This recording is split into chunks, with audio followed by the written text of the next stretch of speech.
नमस्कार बॉस, स्वागत है आपका। इंडिया न्यूज देख रहे हैं आप। मैं हूं आपके साथ कीर्तिमान सिंह। जी हां, मध्य प्रदेश का बजट आ गया है। बड़ी खबर आपको बता दें, मोहन सरकार ने जनता के लिए खजाना खोल दिया है। मध्य प्रदेश विधानसभा में वित्त मंत्री जगदीश देवड़ा ने बजट पेश किया है। दूसरा बजट पेश किया है मोहन सरकार का। 4 लाख करोड़ से ज्यादा का बजट पेश किया गया है। बजट में कोई भी नया कर नहीं लगाया गया है, कोई भी टैक्स नया नहीं है। ये बड़ी सौगात, बड़ी राहत लोगों के लिए, मध्य प्रदेश के लोगों के लिए। जो अपेक्षाएं थी मध्य प्रदेश की सरकार से, मोहन सरकार से, वो अपेक्षाएं आप देखिए, अपेक्षाएं पूरी होती हुई मध्य प्रदेश विधानसभा बजट सत्र के दौरान वित्त मंत्री जगदीश देवड़ा ने यह ऐलान कर दिया सदन के पटल से कि इस बार कोई भी नया टैक्स नहीं लगाया जाएगा, कोई भी व्यावसायिक टैक्स नहीं लगाया जाएगा, व्यावसायिक कर नहीं लगाया जाएगा। बजट में इसका ऐलान हो चुका है। तो बड़ी जानकारी, राहत की खबर यही है मध्य प्रदेश की जनता के लिए। देखिए, बजट पेश किया गया है और इस बार 4 लाख करोड़ से अधिक का ये बजट है,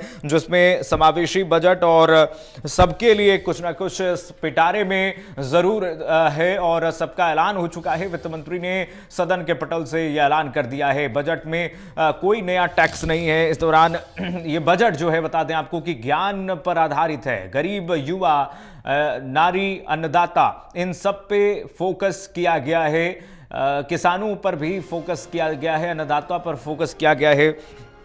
वित्त मंत्री जगदीश देवड़ा ने वित्तीय वर्ष 2025-26 के लिए 4,21,032 करोड़ रुपए का बजट पेश किया है। बजट में कोई भी नया कर नहीं लगाया गया है और न ही किसी भी कर की दर बढ़ाना प्रस्तावित किया गया है। आगे भी कोई भी कर जो है उसका दर नहीं बढ़ेगा। इसका भी स्पष्टीकरण वित्त मंत्री जगदीश देवड़ा ने सदन के पटल से कर दिया है। सरकार ने कोई नया टैक्स नहीं लगाया है, पुराने टैक्स में बढ़ोतरी भी नहीं की गई है, लेकिन कोई रियायत भी नहीं दी गई है। ये भी आपको जानकारी दे दें। इसलिए इस बजट से आम आदमी की जरूरत का कोई सामान सस्ता या महंगा नहीं होगा, यानी कि स्थिति जस की तस बनी हुई है।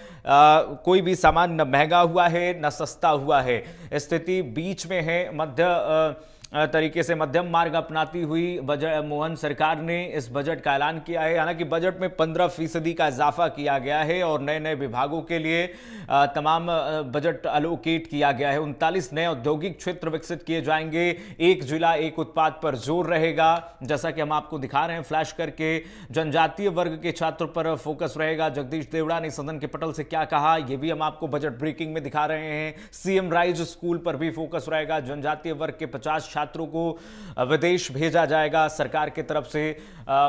उद्योग को बढ़ाया जाएगा। सीएम केयर योजना, मुख्यमंत्री सुगम परिवहन योजना। तो मध्य प्रदेश सरकार के बजट की 20 नई बातें अगर आपको हम बताते चलें, गिनवा दें, तो मुख्यमंत्री सुगम परिवहन योजना, धार में डायनासोर जीवाश्म राष्ट्रीय उद्यान, डिंडौरी में दुधवा जीवाश्म राष्ट्रीय उद्यान, वन विज्ञान केंद्र, अविरल निर्मल नर्मदा योजना, जिला विकास सलाहकार समिति का गठन, धरती आबा जनजातीय उत्कर्ष ग्राम अभियान की शुरुआत हो जाएगी। मुख्यमंत्री समृद्ध परिवार योजना, राज्य स्तरीय बीमा समिति, डिजिटल यूनिवर्सिटी और राष्ट्रीय रक्षा विश्वविद्यालय की स्थापना होगी, जिससे कि यहीं पर मध्य प्रदेश की प्रतिभा है वो कहीं और पलायन न करे और यहीं पर रिसर्च हो।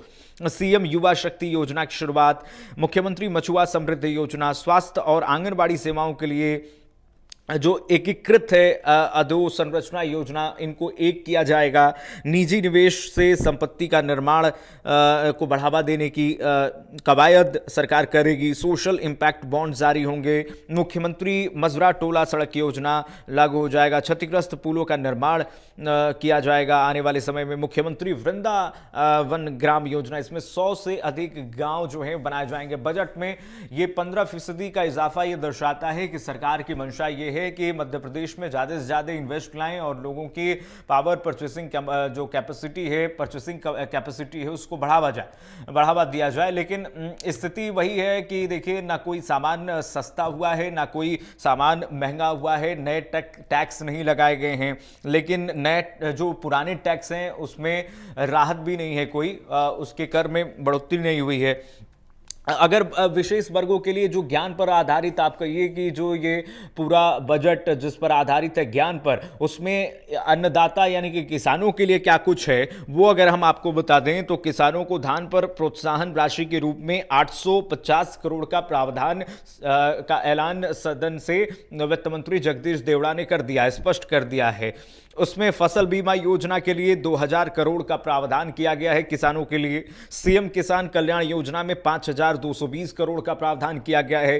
किसानों को ऊर्जा पंप के लिए यानी कि सोलर को बढ़ावा देने की कवायद है सरकार की, और इसके तहत किसानों को ऊर्जा पंप के लिए पीएम कृषक मित्र सूर्य योजना में 447 करोड़ का प्रावधान किया गया है बजट में। मुख्यमंत्री कृषक उन्नति योजना में विशेष प्रोत्साहन राशि का प्रावधान किया गया है। राष्ट्रीय उद्यानिकी मिशन में 100 करोड़ का प्रावधान किया गया है। खेती में रिसर्च के लिए कृषि विश्वविद्यालय जबलपुर और कृषि विश्वविद्यालय ग्वालियर को 40 करोड़ का प्रावधान किया गया है। 40 करोड़ इन दोनों विश्वविद्यालयों को दिया जाएगा ताकि किसानों के रिसर्च को और बढ़ावा मिले, किसानों को और इनसे फायदा मिले। वहीं अगर हम डेयरी उत्पादकों की अगर बात करें, उनके लिए क्या है, किसानों में जो दूध उत्पादक हैं उनके किसानों को 5 रुपये प्रति लीटर प्रोत्साहन राशि मिलेंगी सरकार की तरफ से। जैसे मंडी में हम जाते हैं तो सरकार की तरफ से जो प्रोत्साहन राशि दी जाती है, वैसे ही दूध उत्पादक किसानों को 5 रुपये प्रति लीटर प्रोत्साहन राशि मिलेगी। 50 करोड़ का प्रावधान इसके लिए बजट में एलोकेट कर दिया गया है। किसानों को बिजली सब्सिडी के लिए 19,208 करोड़ का प्रावधान किया गया। और ये किसान लंबे समय से हर सरकार में ये मांग करते आए हैं बिजली पर सब्सिडी देने के लिए, तो सरकार ने, डॉक्टर मोहन यादव की सरकार ने इस बात को सुना है और इस बजट में उसका भी प्रावधान कर दिया गया है। इसके लिए 19,208 करोड़ का प्रावधान किया गया है बिजली सब्सिडी के लिए। National mission on edible oil और ऑयल सीड में 183 करोड़ का प्रावधान किया गया है। गौशालाओं में आहार की राशि भी बढ़ाने के लिए 20 रुपये प्रतिदिन से बढ़कर के तमाम चीजें जो हैं 40 रुपये प्रतिदिन कर दिया गया है। हमारे साथ 3 मेहमान जुड़ रहे हैं, इस बजट पर चर्चा करेंगे। कांग्रेस पार्टी से हमारे साथ इस वक्त जुड़ रहे हैं रितेश त्रिपाठी जी, संजय गोस्वामी जी हमारे साथ जुड़ रहे हैं, वरिष्ठ पत्रकार हैं, बीजेपी के प्रवक्ता हमारे साथ जुड़ रहे हैं अजय यादव जी। आप तीनों मेहमान का इंडिया न्यूज़ पर बहुत स्वागत है। सबसे पहले आपके पास ही आना चाहूँगा संजय जी। संजय जी, इस बजट को आप कैसे देखते हैं, क्योंकि जो ज्ञान पर आधारित ये बजट जिसका जिक्र वित्त मंत्री ने भी किया, मुख्यमंत्री ने भी किया, मध्य प्रदेश की जनता इससे कितना अपेक्षा रखती थी और उनकी अपेक्षाएं कितनी इसमें पूरी हुई हैं इस बजट के बाद, आने के बाद? नमस्कार सभी मित्रों को। बजट को हम इस दृष्टि से अगर देखते हैं कि कोई नया टैक्स नहीं जोड़ा है तो जनता के लिए राहतकारी तो है ही, लेकिन कहीं ना कहीं जो अभी महंगाई की दर बढ़ी है और उस कारण से लोगों को लग रहा था कि हमें टैक्स में कमी होना चाहिए। उसमें कहीं अभी कोई फर्क दिख नहीं रहा है। किसानों के लिए उन्होंने जरूरी कुछ योजना, ठीक है सर आपने, क्योंकि इस बजट में ना कोई सामान सस्ता हुआ है ना महंगा हुआ है, यानी कि स्थिति वही जस की तस बनी हुई है। ना कोई टैक्स में बढ़ोतरी की गई है और ना कोई राहत दी गई है।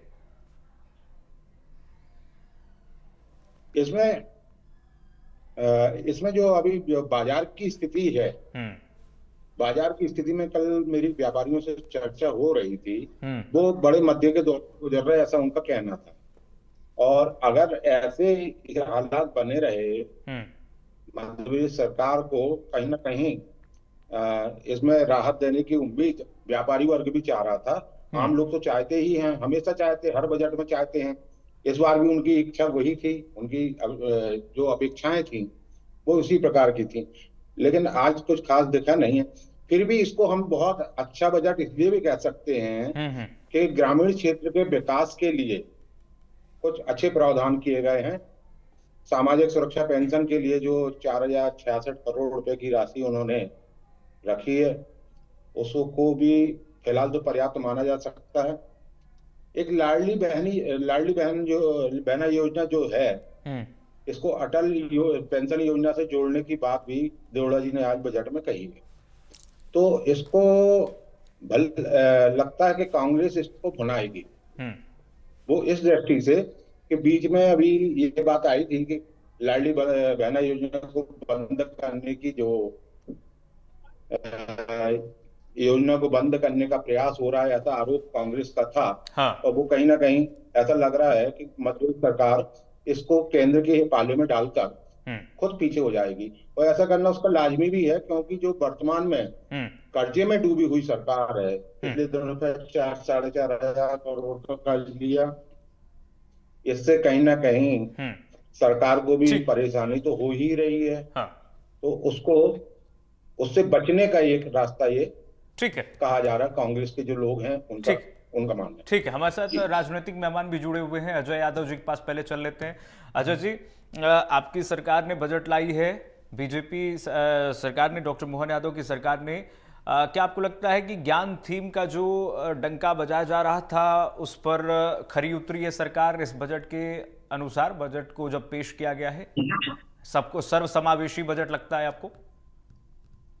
देखिए, मध्य प्रदेश में भारतीय जनता पार्टी सरकार आज जिस तरह का बजट लाई है, यह प्रमाणित तौर पर दिख रहा है कि मध्य प्रदेश अब देश का एक स्वर्णिम प्रदेश बन गया है। जो 20-22 साल पहले एक बीमारू राज्य होता था, 4,21,000 करोड़ का बजट मध्य प्रदेश का और 15 लाख करोड़ से ज्यादा की जीडीपी मध्य प्रदेश की होना, ये दिखाता है कि मध्य प्रदेश अब देश का एक प्रगतिशील राज्य है। अब ऐसे में बिना किसी नए करों के जनता को लगातार सौगातें देना, विभिन्न योजनाएं देना, ये प्रमाणित करता है कि ये पूरी तरह से जनहितैषी बजट है। अगर हम डायरेक्ट टैक्सेशन के मामले में देखें तो अधिकांश चीजें जीएसटी के बाद अब राज्य सरकार के पास टैक्स में ज्यादा चेंजेस के लिए कुछ बचता नहीं है, क्योंकि अधिकांश वस्तुएं जीएसटी के दायरे में आ गई हैं, उसमें सरकार के लिए कोई नियंत्रण नहीं है। उसके बाद भी सरकार द्वारा जो सौगातें दी गई, चाहे किसानों को हो 175 रुपए प्रति क्विंटल गेहूं पे बोनस देने वाला मध्य प्रदेश अकेला राज्य है, 4,000 रुपए प्रति हेक्टेयर धान पे बोनस देने वाले मध्य प्रदेश अकेला राज्य है, किसानों को 5 रुपए में बिजली का स्थायी कनेक्शन देने वाला मध्य प्रदेश अकेला राज्य। साथ ही आज जनजातीय वर्ग और अनुसूचित जाति वर्ग के लिए विशेष प्रावधान रखे गए। सभी अनुसूचित जनजाति वर्ग के 11,000 गांवों के लिए विशेष फंड का प्रावधान किया गया। सहारिया जनजातियों में जहाँ कुपोषण की समस्या है, उसके लिए 1,500 रुपए प्रति माह दिए जाएंगे। विस्तार से चर्चा करेंगे, लेकिन डिबेट को पहले ओपन कर लेते हैं, कांग्रेस पास चल लेते हैं। कांग्रेस कैसे देखती है रितेश जी इस पूरे बजट को? क्योंकि सुबह हमने देखा था बजट से पहले गतिरोध शुरू हो गया था विधानसभा के बाहर, जो कांग्रेस पार्टी के सदस्य हैं वो हाथों में बाली और मक्का धान पता लेके पहुंच गए थे, गतिरोध की स्थिति हो गई थी। कह रहे हैं कि कर्जा लेकर के इस तरीके से घी पिया जा रहा। जी, आप तक मेरी आवाज आ रही है? आ रही है। कुल मिला के सरकार की बजट और 2 शब्दों में कहूं तो ढाक के 3 पात वाली सरकार है, और इसके अलावा बजट में कुछ विशेष हो। बाकी संजय गोस्वामी जी ने लगभग इनकी कलाई खोल के रख दी। अजय सिंह यादव जी के सामने मुझे कुछ बोलने की ज्यादा आवश्यकता है नहीं। कर्ज में घिरे हुए प्रदेश में जहां व्यापारी और किसान आगे बढ़ने की सोच रहे थे, कुछ मुक्ति पाने की सोच रहे थे, पर सरकार ने वही अपना काला चेहरा फिर से एक बार उजागर कर दिया। विज्ञान की बात करते हैं, सबसे पहले होती है जान। जब प्रदेश की जान ही इन्होंने कर्जा लेके निकाल दी है तो विज्ञान इनका क्या करेगा? अब आते हैं कुछ हास्यास्पद बातों में जो आप थोड़े समझने की कोशिश करिएगा। लाडली बहना, जैसा हम कहते आ रहे हैं कि भागने की कोशिश कर रही है सरकार, तो लाडली बहना का जो कर्ज के रूप में कर्ज ले रहे हैं, तो अब इसको अटल पेंशन स्कीम से जोड़ने का काम कर रहे हैं, किसी तरह जान बच जाए। पर जान बचने वाली नहीं है कि जो बोया पेड़ बबूल का तो आम कहां से होए। नंबर 1, 22 साल, पहली बात तो मैं चाहता हूं किसी अच्छे तांत्रिक से संपर्क करें अजय सिंह यादव जी, जो इनका भूत उतार सके। 20 साल पुराने भूत में आज तक बैठे हुए हैं, उससे बाहर नहीं आ पा रहे। बजट पे बात करिए रितेश जी, पर्सनल नहीं जाइए। अब इन्होंने 5 बातें कही, मैं इनको 5 बातों का जवाब देता हूं। प्रदेश हमारा टॉप पे है, कर्ज लेने में टॉप पे है, पलायन में टॉप पर है, बेरोजगारी में टॉप पर है, महिला उत्पीड़न में टॉप पर है, झूठे वादों पे टॉप पर है, 5 रुपए प्रति लीटर दे रहे हैं दूध पर। तो मैं पूछ रहा हूं साल भर में क्या इनके पास कुल 50 करोड़ का देने वाले हैं, तो कुल क्या इनके पास 10 करोड़ लीटर ही साल भर में दूध होने वाला है? बाकी दूध वालों को क्या होगा? आज दूध के व्यवसाय काम धंधा बंद करे। वृंदावन गांव की बात कर रहे हैं, मैं पूछना चाहता हूं कि आत्मनिर्भर गांव का भी ढको, वो पीटे गए थे ढोल, क्या हुआ उन आत्मनिर्भर गांव का? क्या हुआ उन स्मार्ट सिटी का? स्कूलों के नाम पर इन्होंने 1017 करोड़ की बात की है। मध्य प्रदेश के 70% गांव में खुद इनकी सरकार की रिपोर्ट कहती है कि आज भी बैठने के लिए टाट फट्टी नहीं है। अभी 1000 करोड़ का बच्चों के स्कूल का घोटाला उजागर हुआ है, मिड डे मील का घोटाला उजागर हुआ है। ये सरकार 1017 नए स्कूलों की बात कर रही है। पहले सामान्य स्कूल बना दो, सरकार के 70% ज्यादा विद्यालय जर्जर अवस्था में, इसके बाद अब बनाएगा। सिर्फ 50 बच्चों को हम विदेश भेजेंगे, शर्म आती है। सरकार का, प्रदेश की सरकार का बजट है कि गांव की सरकार का बजट है? 50 बच्चों क्या तुम बड़ा काम कर लोगे? 399 39 पहले उनसे पूछा जाना चाहिए ना कि 50 बच्चों को जब विदेश भेजेंगे तो महीने में भेजेंगे कि साल में भेजेंगे? इन्वेस्टर्स मीट करवा दिए, 1 रुपए का फंड तो आपको आ नहीं रहा है और अभी भी आप उसी में लगे हुए हो कि इतने औद्योगिक क्षेत्र पहले जो चल रहे हैं उनको तो सुधार दो।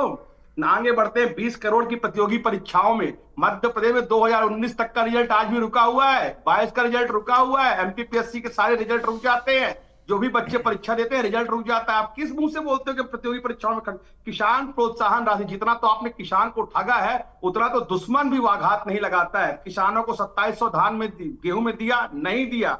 3200 धान में दिया, नहीं दिया। मंडी में बिचौलिए खत्म किए, नहीं किए। किसान की आत्महत्या में कमी आई, नहीं आई। बिजली में कोई सब्सिडी, सिर्फ वादे, आज तक धरातल पर कुछ नहीं हुआ है। ऐसा कौन सा आपने काम किया है किसान आपको दुहाई दे? मध्य प्रदेश में प्रत्येक किसान 78,000 रुपए के कर्ज पे घुट दबा हुआ है। प्रतिदिन किसान क्या 20 रुपए है, इनकी सरकार के आंकड़े कहते थे।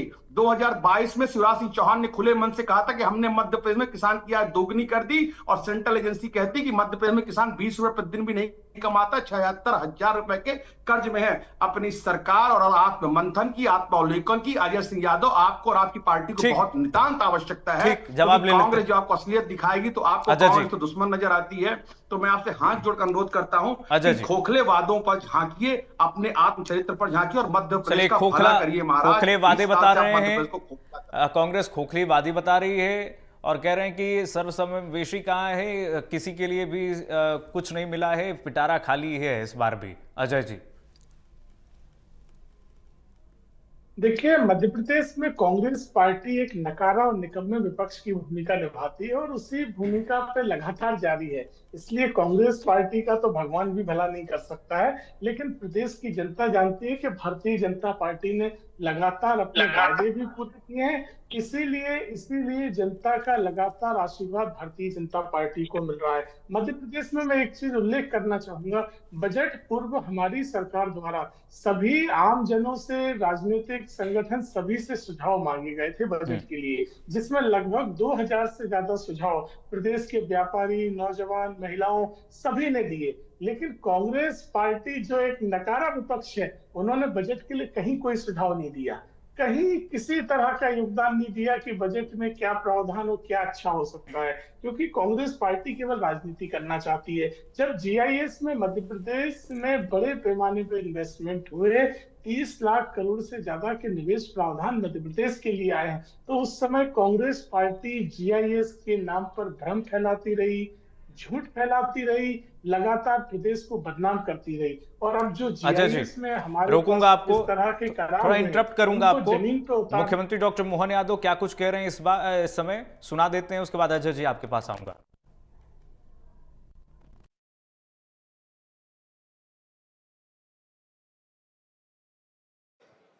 आज मध्य प्रदेश सरकार के द्वारा हमारे मुख्यमंत्री श्रीमान जगदीश देवड़ा जी ने जो बजट प्रस्तुत किया है, ये हमारी सरकार का अद्वितीय बजट है।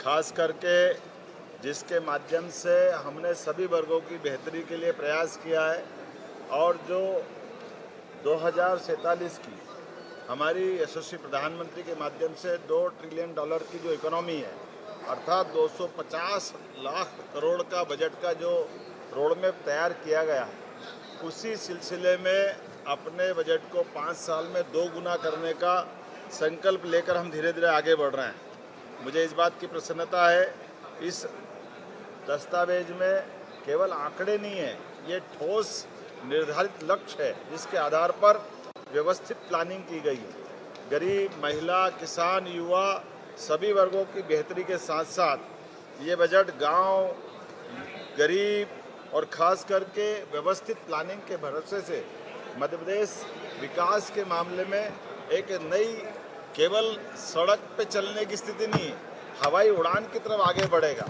मुझे इस बात की प्रसन्नता है कि जहां इसमें सर्वहितैषी योजना के माध्यम से हमारा राजकोषी जो अंदाज है जिसके आधार पर ये बजट को डबल करने का प्लान बनाया गया है, ये बजट पिछले बार से 15% ज़्यादा है, अर्थात 4,21,032 करोड़ का ये बजट है जो आज तक के सारे रिकॉर्ड से बाहर जा रहा है और एक अलग प्रकार की अपनी हमारी तरलता की आर्थिक स्थिति की सुदृढ़ीकरण की बड़ी पहचान बन रहा है।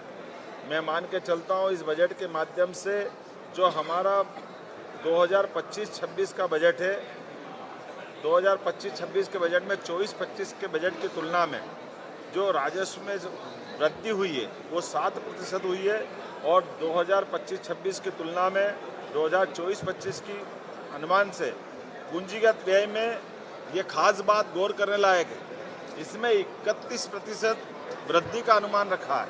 हमारी निवेश की 31% का जो कल्पना की है वाकई ये अद्भुत है। ये मान के चलो कि ये राज्य के आर्थिक दृष्टि से रीढ़ की हड्डी के रूप में काम करेगा। मैं मान के चलता हूँ कि 2025-26 में जो विभिन्न प्रकार के व्यय के बारे में जो प्रावधान किया है, ये 17% अधोसंरचना के लिए, इंफ्रास्ट्रक्चर के लिए हमने 17% की जो इसमें प्रावधान किए हैं, ये पिछली बार के 2024-25 की तुलना में 31% ज़्यादा है। 31% ज़्यादा रखने का मतलब है कि हम सभी प्रकार की व्यवस्थाओं में मूलभूत इंफ्रास्ट्रक्चर पर विशेष ध्यान दे रहे हैं। महिला सशक्तिकरण के लिए भी ये बजट एक बहुत अलग प्रकार का है। ये हमारा खास करके 6 वर्षों में जेंडर बजट का आकार 2 गुना हुआ है, ये उल्लेखनीय है। कृषि और संबद्ध क्षेत्रों में भी हम अपने 2 गुनी छलांग 6 वर्षों में लगाने की तरफ आगे बढ़ रहे हैं। उज्जवल भविष्य के लिए बच्चों के शैक्षणिक, सामाजिक, भावनात्मक, शारीरिक विकास, बाल बजट को भी 6 वर्षों में 2 गुना करने का इसमें लक्ष्य दिखाया गया है। लाडली लक्ष्मी योजना के माध्यम से भी हमने एक बार फिर जो अपनी बात कही है कि किसी प्रकार की धनराशि की कमी नहीं आएगी। 18,669 रुपये की राशि का प्रावधान अपने इसमें किया है। लाडली लक्ष्मी योजना, मुख्यमंत्री प्रसूति सेवा योजना, जल जीवन मिशन, जिसमें ड्रिंकिंग वाटर के लिए सब मिलाकर के लगभग 18,500 करोड़ की धनराशि इन माध्यम से भी रखी है। अटल कृषि ज्योति योजना के माध्यम से हमने 13,909 करोड़ का प्रावधान किया है। प्रधानमंत्री कृषक सूर्य योजना के माध्यम से लगभग 447 करोड़ की धनराशि इसमें रखी गई है। मुख्यमंत्री किसान कल्याण योजना के अंतर्गत 5,220 करोड़ की धनराशि, प्रधानमंत्री फसल बीमा योजना के माध्यम से 2,001 करोड़ की राशि, ये खासकर मुख्यमंत्री फसल उपार्जन योजना के माध्यम से 1,000 करोड़ का प्रावधान हमने इसमें किया है। और समर्थन मूल्य पर किसानों की फसल पर बोनस का भुगतान के लिए भी 1,000 करोड़ का प्रावधान हमने रखा है। मुझे इस बात की प्रसन्नता है, कृषक उन्नति योजना के माध्यम से 850 करोड़ का प्रावधान और पहली बार लगभग ये हमारा 200% से ज़्यादा प्रगति करते हुए गौ संवर्धन और पशुओं के संवर्धन के लिए 505 करोड़ का, अर्थात गौशालाओं में भी प्रति गौ माता की रोजाना की खर्च की राशि 20 रुपये को बढ़ा करके 40 रुपया रोज करना और साथ ही साथ 5 रुपया प्रति लीटर पे बोनस चालू करना, ये अद्वितीय योजना है जो किसान की समृद्धि में फसल के अलावा अलग से बड़ी भूमिका अदा करेगी। अटल गृह ज्योति योजना के माध्यम से गरीब कल्याण का हमने जो मिशन हाथ में लिया, इसमें 7,132 करोड़ का प्रावधान हमने किया है और खास करके 5 हार्स पावर के कृषि पंपों, प्रेशर, एक बत्ती कनेक्शन, निःशुल्क बिजली प्रवाह इत्यादि योजनाओं के लिए 5,299 करोड़ की धनराशि का प्रावधान किया है। संबल योजना में 700 करोड़, जन आरोग्य योजना में आयुष्मान के माध्यम से उल्लेखनीय है कि आयुष्मान योजना के कार्ड धारक और उनसे लाभान्वित होने वाले प्रदेश के आंकड़ा अगर उनकी आबादी का लें तो पूरे देश के सभी राज्यों में मध्य प्रदेश इसमें सबसे फर्स्ट है और ऐसे में हमने फिर इसकी राशि बढ़ा करके 1,277 करोड़ रुपये करने का प्रयास किया है। हमारे आदिवासी अंचल के लिए मकान देने के लिए PM जनमन योजना के माध्यम से 1,100 करोड़ का प्रावधान भी इसमें किया है। युवाओं के लिए निवेश प्रोत्साहन के लिए 2,000 करोड़ की प्रावधान किए हैं जैसे उद्योग का हमारा ये उद्योग और रोजगार वर्ष है, इसमें एमएसएमई के लिए खास करके पहली बार 1250 करोड़ की अभी तक की कभी इतनी बड़ी राशि नहीं रखी है। ये पहली बार प्रावधान किया गया है। व्यावसायिक प्रशिक्षण हेतु सुदृढ़ीकरण विस्तार के लिए 902 करोड़, क्योंकि हमारे लिए सभी प्रकार के स्किल डेवलपमेंट का काम करना पड़ेगा, सभी प्रकार के युवाओं को प्रशिक्षण का कार्यक्रम चलाना पड़ेगा ताकि बड़े पैमाने पर उनको रोजगार मिले। इसका भी पर्याप्त प्रावधान हमने किया है। मेधावी विद्यार्थियों के लिए भी 500 करोड़ की राशि हमने रखने का प्रयास किया है। इसमें एक बजट की खास बात है, अनुसूचित जाति, जिनकी जनजाति, सभी प्रकार के लोगों के लिए क्रमशः मैं बताना चाहूँगा कि अनुसूचित जनजाति के लिए 47,296 करोड़ का अर्थात 23.5% की वृद्धि इसमें की है। उसी प्रकार से अनुसूचित जाति के लिए 32,633 करोड़ अर्थात 16% की वृद्धि इसमें हमने की है। मान के चलें कि स्वशासी तकनीकी सहायताओं के लिए भी 247 करोड़, पॉलिटेक्निक के उन्नयन के लिए, क्योंकि हमारे लिए स्किल डेवलपमेंट में पॉलिटेक्निक की बड़ी भूमिका है, इनको पहली बार 232 करोड़ की राशि का प्रावधान हमने किया है। मुख्यमंत्री कौशल संवर्धन के माध्यम से 150 करोड़, खेलो इंडिया में 180 करोड़, खेल अकादमियों के माध्यम से 170 करोड़ का प्रावधान किया है। और खास करके आपकी जानकारी के लिए कि हमारे हर विधानसभा के अंदर स्टेडियम बनाए जाएंगे। स्टेडियम की 2 तरह की व्यवस्था रहती है। आमतौर पर वीवीआईपी मूवमेंट या हेलीकॉप्टर जब पहुंचाते हैं तो टेम्परेरी हेलीपैड बनाते हैं। अब की बार रचना ऐसी बनाई गई कि पूरा एक स्पोर्ट्स कैंपस टाइप का रहेगा, जिसमें बाउंड्री वाल रहेगी, उसमें खिलाड़ियों के लिए जन सुविधा के संसाधन के साथ खेल के मैदान भी रहेंगे, 2 कमरे जिसमें बाकी व्यवस्थाओं के लिए खेल जैसे स्टेडियम की मूल आवश्यकता होती है, और उसके माध्यम से उसी को भी साल में 1-2 बार जब भी आए तो पक्का खेल का मैदान जिसका खेल में उपयोग हो जाए, उसी को हमारी एविएशन की दृष्टि से हेलीपैड में भी मल्टीपर्पज उपयोग किया जाएगा। मैं उम्मीद कर रहा हूं कि आईटी पार्क के माध्यम से पहली बार रीवा, उज्जैन, छोट जबलपुर, ग्वालियर ऐसे स्थानों पर भी आईटी पार्क के लिए 129 करोड़ का प्रावधान किया, जो हमारे तकनीकी रूप से खास करके इंजीनियरिंग कॉलेज के बच्चों के लिए बड़ा लाभ मिलेगा। जैसा प्रयागराज का कुंभ हुआ है, ऐसे सिंहस्थ 2028 मध्य प्रदेश में होने वाला है। जैसे में हमारे द्वारा सिंहस्थ की सारी व्यवस्थाओं के लिए आने जाने के मार्ग, साधु संतों के रुकने की व्यवस्था, घाट की व्यवस्था, पुलिस से लेकर करके सारे प्रबंधन स्थायी प्रकृति के, इसमें बड़े पैमाने पे हमने धनराशि पिछले वर्ष से लगातार चालू की है, जिसमें इंदौर उज्जैन 6 लेन, उज्जैन जावरा 4 लेन, सभी मार्ग उज्जैन से आने जाने के 4 लेन और स्थायी प्रकार की प्रवृत्ति के लिए 2000 करोड़ का प्रावधान इसमें किया है। कुल मिलाकर के 18,000 करोड़ के अभी तक की हमारी मंजूरियां वहाँ दी है। सीएम राइज स्कूल भी लगातार गति से बढ़ रहा है, इसलिए 4,686 करोड़ की इसमें प्रावधान किया। मेट्रो रेल प्रोजेक्ट ये बाकी की नगरों में भी बढ़ेंगे।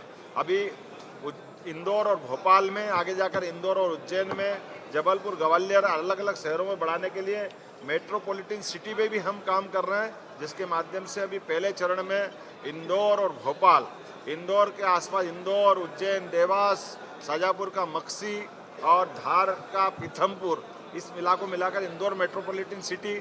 ऐसे ही क्रमशः राजधानी भोपाल को जैसे जीआईएस में इसको सुंदर किया, भविष्य में 25 साल तक हमारे भोपाल का और सौंदर्यीकरण रहे और सभी प्रकार की अधोसंरचनाओं में व्यवस्थात्मक रूप से निर्माण कर सके प्लानिंग के आधार पर। तो भोपाल, रायसेन, नर्मदापुरम, सीहोर, विदिशा इत्यादि स्थानों से मिला करके एक मेट्रोपॉलिटन सिटी की कल्पना की गई और इसके लिए भी धनराशि रखने का प्रावधान हमारी सरकार के द्वारा किया गया। जन कल्याणकारी कामों के अलावा जो हमारी ऐतिहासिक विरासतें हैं, सांस्कृतिक अनुष्ठान का पर्व चल रहा है माननीय प्रधानमंत्री जी के माध्यम से, तो भगवान श्री कृष्ण की श्री कृष्ण पाथेय योजना, जिसके आधार पर भगवान कृष्ण जहाँ शिक्षा ग्रहण करने आए, जाना पाँव में सुदर्शन चक्र उनको परशुराम जी ने दिया था, रुक्मिणी के साथ युद्ध हुआ, धार के पास जनाव पाँव पे, सुदामा के साथ रात गुजारी नारायणा पे, ऐसे प्रत्येक स्थान के लिए 10 करोड़ की धनराशि हमने रखने का प्रयास किया। मुख्यमंत्री कृषक उन्नति योजना अर्थात प्राकृतिक खेती को बढ़ावा देकर के भी किसानों की बेहतरी के लिए 850 करोड़। डेयरी विकास का मैंने पहले बताया कि दूध उत्पादन में नेशनल डेयरी डेवलपमेंट बोर्ड के माध्यम से हमने एमओयू करते हुए किसानों को दूध पर जैसे फसल पे बोनस दे रहे हैं, ऐसे 5 रुपये लीटर दूध पे बोनस देने के लिए 50 करोड़ का प्रावधान किया है। नर्मदा जी की परिक्रमा, आपकी जानकारी के लिए, पूरे देश में एकमात्र नदी नर्मदा बल्कि विश्व में जिसकी परिक्रमा होती है। तो नर्मदा जी की परिक्रमा सुव्यवस्थित हो सके, यात्रियों को सुविधा मिले, सभी घाट और बाकी सुव्यवस्था चलाई जा सके, तो ऐसे सारे प्रबंधन के लिए हमने उसकी भी धनराशि 25 करोड़ से शुरू की है और इसको आगे बढ़ाते जाएंगे। गीता भवन, हम सब जानते हैं कि पहले अपने अपने शहरों में टाउन हॉल हुआ करते थे, लेकिन टाउन हॉल धीरे धीरे खत्म हो गए, तो चरणबद्ध रूप से गीता भवन बनाने की हमने घोषणा की है। ये गीता भवन के लिए अपने नगर निगम से नगरपालिका क्रमशः शहरी क्षेत्र में लगभग 100 करोड़ की धनराशि का इसमें प्रबंधन किया गया है।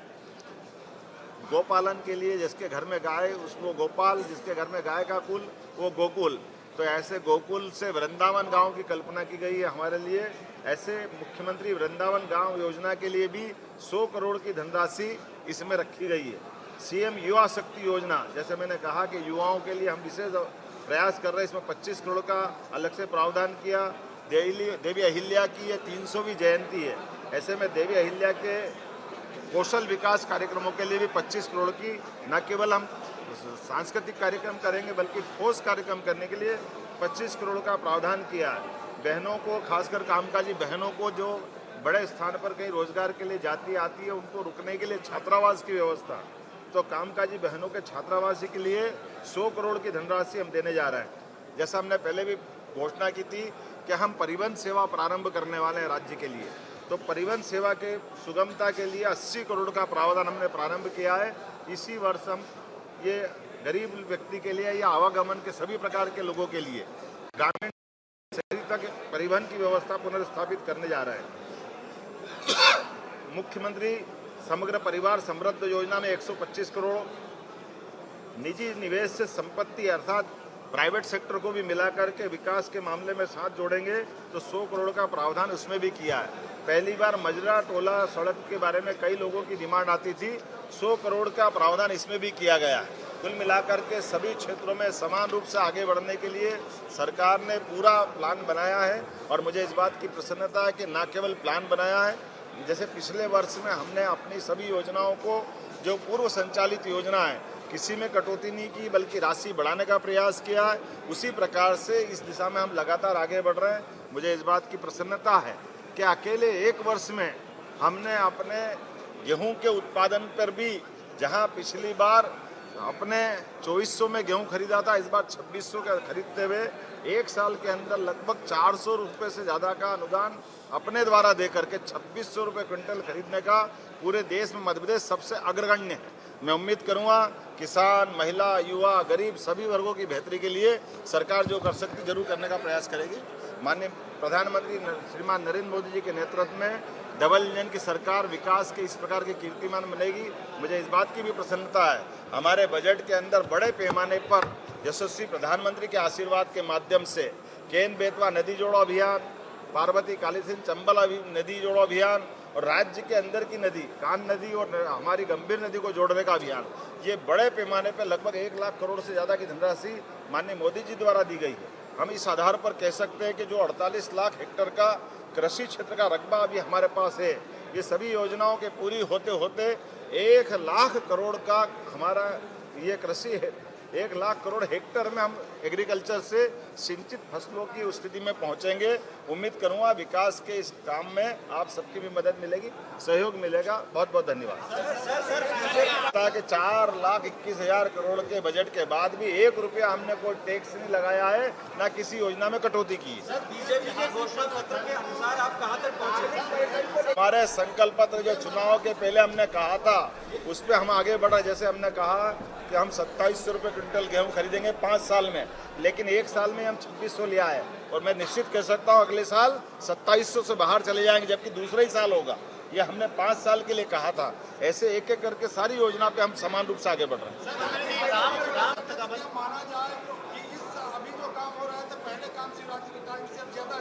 उसी काम को आगे बढ़ा रहे हैं जो माननीय हमारे कांग्रेस के शासनकाल की तुलना करें कि केवल 20,000 करोड़ का बजट होता था, 2003-4 तक 1956 में मध्य प्रदेश बना था और जब हमारी सरकार बनी तो 3.25 लाख करोड़ से हम आगे बढ़े। सिर्फ डॉक्टर मोहन यादव को सुन रहे थे आप। चलो फिलहाल के लिए